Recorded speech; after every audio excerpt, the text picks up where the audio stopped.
Place à l'invité politique. Je reçois ce soir Julien Drey. Bonsoir. Bonsoir. Porte-parole du Parti Socialiste pour les législatives. Elles s'annoncent mal pour vous, ces législatives. Tous les sondages donnent environ 400 députés pour La République En Marche, là où vous n'arriveriez à en avoir qu'une trentaine. Vous en tirez quelle conclusion?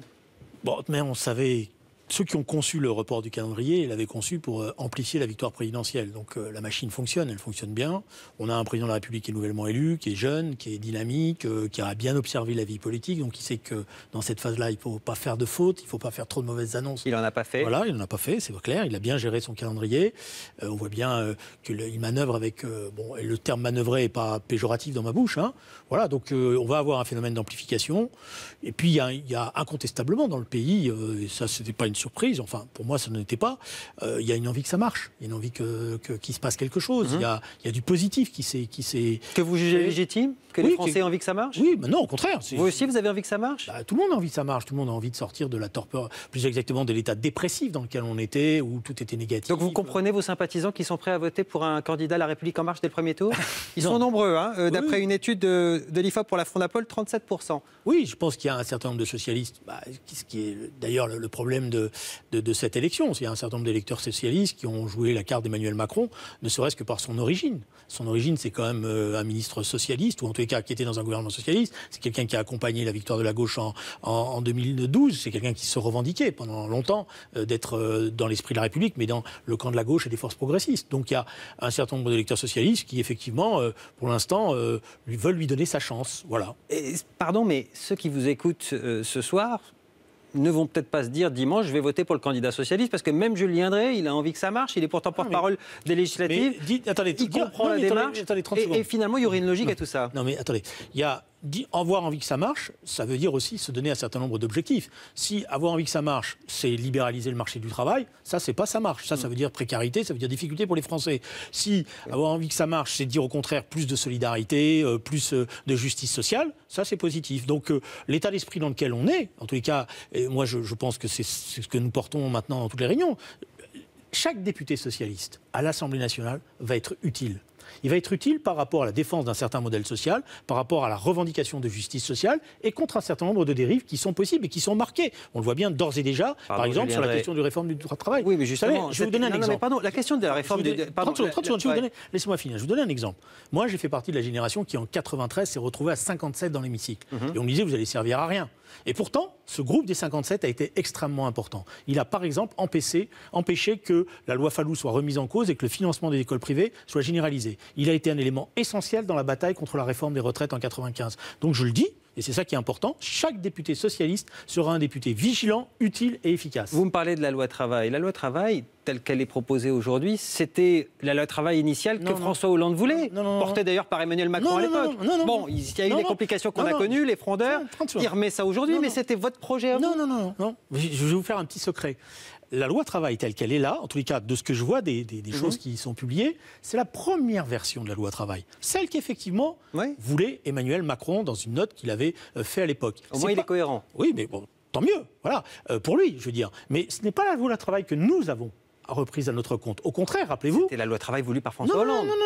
Non, mais écoutez bien ce que je vous dis. Il y a eu un premier projet qui a été... Il ne s'est pas fait contre François Hollande. À l'époque, c'était le projet tel que le voulait Emmanuel Macron. Il a été refusé.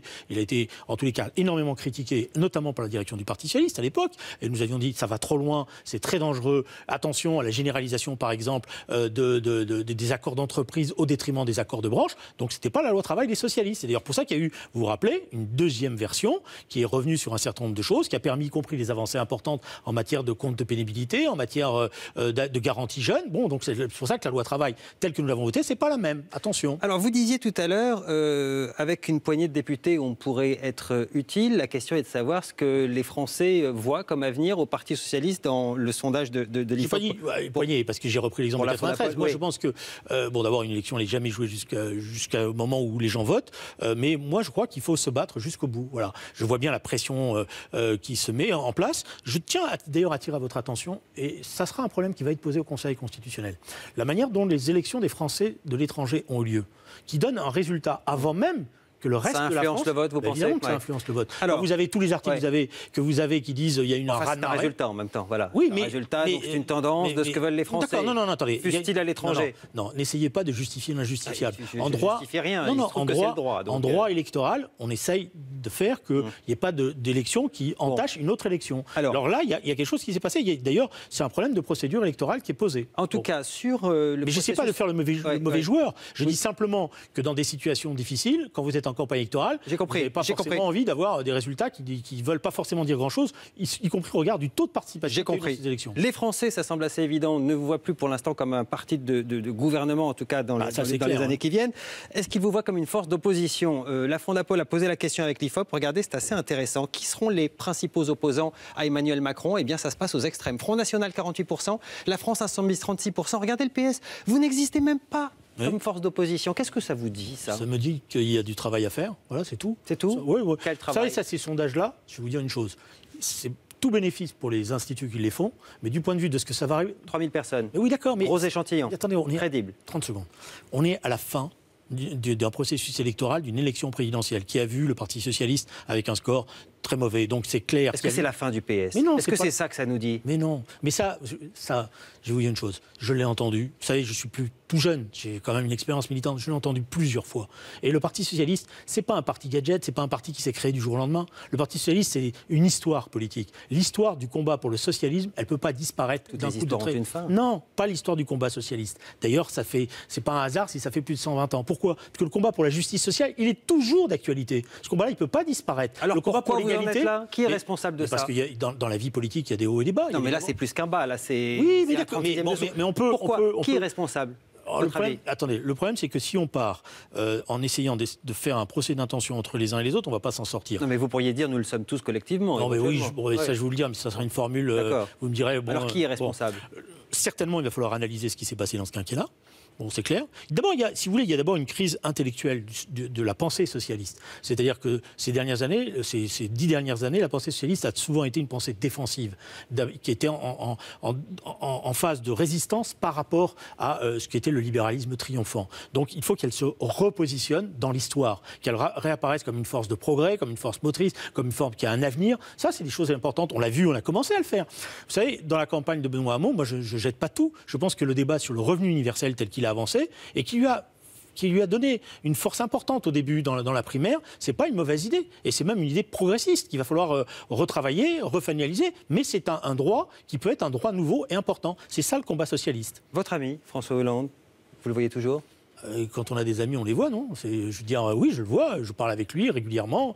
Qu'est-ce qu'il en pense de ce qui se passe là? Vous l'avez vu quand pour la dernière fois? Non, ça ne vous regarde pas. Récemment? Pas là-dedans, mais c'est pas un problème. Qu'est-ce qu'il en pense de ce qui se passe là? Il regarde comme tout le monde. Il est surpris? Il n'est pas totalement surpris parce qu'il sait comment les mécaniques se mettent en place. Bon, il est inquiet effectivement parce qu'il pense que le Parti socialiste est en situation difficile, qu'il faut se battre jusqu'au bout pour essayer d'avoir le maximum de députés socialistes et puis après, qu'il va falloir se mettre au travail sérieusement. C'est-à-dire qu'il ne va pas falloir faire des rafistolages, mais il va falloir repenser notre colonne vertébrale idéologique, il va falloir refabriquer un appareil politique pertinent, efficace. Ça, c'est plusieurs années de travail. Il compte jouer un rôle là-dedans? Il jouera son rôle comme tous les militants vont avoir joué un rôle. Il n'est pas là pour essayer de tout de suite dire c'est moi qui l'emporte, mais il a une responsabilité. Il le sait, il a une responsabilité par rapport à cette situation. S'il avait été candidat, ça n'aurait pas été la même chose qu'il n'a pas été candidat. Il a une responsabilité par rapport à ce qui s'est passé dans l'explication du quinquennat. Et je pense qu'à un moment donné ou à un autre, il devra d'ailleurs s'expliquer avec les Français sur pourquoi il n'a pas été candidat, mais aussi sur comment il juge lui-même ce qui s'est passé pendant ces 5 ans. Jean-Christophe Cambadélis, parce que vous savez, c'est très intéressant de voir dans la campagne électorale. Moi, je fais quelques réunions d'appartement. C'est très intéressant de voir ce qui se passe. En 93, je peux vous dire, je savais ce que c'était que le rejet. Vous disiez, vous étiez socialiste, on vous jetait les tracts à la figure, on vous disait des choses pas agréables, des noms d'oiseaux, etc. On n'est pas dans cette situation-là. On est dans une situation où il y a de la déception, ça c'est incontestable. Il y a de l'incompréhension, beaucoup d'incompréhension sur ce qu'on a fait, ce qu'on n'a pas fait. Et aussi, il y a un jugement sévère sur le chahut qu'a représenté la bataille interne au Parti socialiste. Qui pour reconstruire? Jean-Christophe Cambadélis est en situation difficile. S'il est battu, il peut être au cœur de la reconstruction ou il faut qu'il laisse les rênes du parti? Non, moi je ne fais pas des procès personnels, parce que je pense que dans ces cas-là... Mais s'il est battu? S'il est battu politique à ce moment-là, non, mais s'il est battu, il n'y aura pas que lui qui sera battu. Donc ça serait injuste de dire c'est de sa faute à lui, donc lui... Il peut rester alors même battu? Il est élu par les militants et les militantes. On ne fait pas des coups d'État au Parti socialiste. Quand on fait des coups d'État, et je vais même être honnête avec vous, j'en ai fait quand j'étais jeune, ça n'a pas été très porteur. Donc je pense qu'il faut prendre le temps, il ne faut pas se précipiter. On n'est pas dans une urgence au sortir de cette élection. Il faut travailler sur le fond, parce que ce qu'attendent justement les Françaises et les Français, c'est que nous réincarnions quelque chose. Vous dites pas de coup d'État, il va quand même y avoir des démissionnés d'office, si j'en crois une lettre qui a été envoyée à tous les ténors, dont vous l'avez reçue cette lettre. Hein. Les socialistes qui sont candidats au titre de La République En Marche ou d'un autre parti que le Parti Socialiste sont réputés démissionnaires. Ces dispositions s'appliqueront également à tous les socialistes qui feront campagne pour un autre candidat que le candidat désigné par le Parti Socialiste. Vous êtes d'accord avec cette circulaire? C'est la moindre des choses, non? Mais ça fait quasiment un tiers de vos adhérents. C'est votre premier fédéral du Val-de-Marne qui dit ça. Mais laissez-le dire. Voilà, je l'aime bien, c'est un jeune premier fédéral. Donc c'est la moindre des choses. Mais c'est la moindre des choses. Si vous êtes dans un parti, vous faites campagne pour votre candidat. Donc on exclut Benoît Hamon. Mais Benoît Hamon, il va y avoir. Il soutient un candidat qui n'est pas le candidat socialiste. Avec Benoît Hamon, la question va être très simple. Elle lui sera posée au sortir du processus électoral, et je ne serai pas les derniers à lui poser. Il faut savoir s'il croit encore à l'avenir du Parti socialiste et s'il s'en sent membre et s'il a envie de refaire quelque chose avec le Parti socialiste. On n'est pas dans des procédures disciplinaires. Là, on est obligé de. Non, mais pardon, la lettre, elle est claire. Elle exclut Benoît Hamon. Vous êtes d'accord avec ça? Non, la lettre, elle dit. Puisqu'il soutient un autre candidat dans la circonscription où Caroline Dehaas est présente, il soutient la candidate Caroline Dehaas et pas Marisol Touraine que vous soutenez. 30 secondes, calmez-vous. Je suis très calme, mais j'attends des réponses aux questions, il reste 3 minutes. Oui, et on ne va pas prendre le temps nécessaire. On n'est pas dans des procédures disciplinaires. On a marqué des règles qui sont importantes et on aura une discussion avec chaque responsable socialiste. C'est la question de confiance qui va être posée après ces élections. C'est est-ce qu'ils veulent encore une histoire commune? Est-ce qu'ils ont envie? Alors elle est anticipée cette lettre alors, grosso modo. Non, elle n'est pas anticipée. Si je vous écoute. Mais non, ça vous. C'est la langue de bois là. Soit vous êtes d'accord avec la lettre, il faut dire qu'il doit être exclu. N'utilisez pas cette expression. N'utilisez pas cette expression inutile de la langue de bois. Je vous dis, on a montré on a mis des frontières, parce qu'un parti, c'est des frontières. Après, on va discuter en fonction des responsables socialistes de leur comportement. Il y aura une discussion à bâton rompu, comme dirait l'autre. Il est vrai qu'il ne veut pas soutenir Marisol Touraine, qui est la candidate officielle du Parti socialiste. On peut peut-être le comprendre quand on voit l'affiche de Marisol Touraine, qui ne vous a pas échappé. Elle a été beaucoup commentée. Regardez-la. Marisol Touraine, candidate de la majorité présidentielle avec Emmanuel Macron. Il n'y a même pas la petite rose du Parti socialiste ni le logo, alors que c'est vous qui l'investissez. Qui est le plus socialiste des deux là? Benoît Hamon qui la soutient pas ou elle qui fait cette affiche? Non, mais je ne suis pas en train de donner des brevets aux uns et aux autres. Qu'est-ce que vous en pensez? Parce que vos électeurs là, ils ne comprennent plus rien. Non, je pense qu'elle commet une erreur. Je pense qu'elle aurait pu mettre le point et la rose et qu'elle aurait dû le faire. Parce qu'elle est responsable socialiste et de vous à moi. Vous croyez que les gens qui vont voter pour elle, ils ne savent pas qu'elle est socialiste?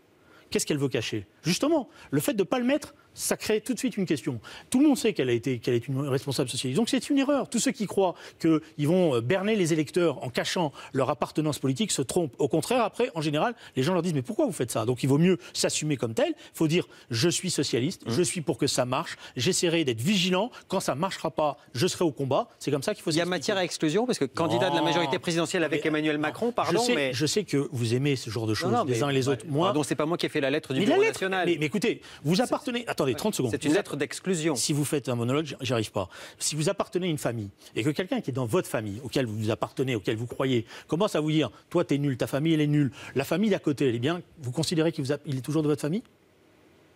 Je ne réponds pas à ce genre de questions parce que moi je pose des questions. Et en l'occurrence, je n'ai toujours pas vos réponses sur cette question-là.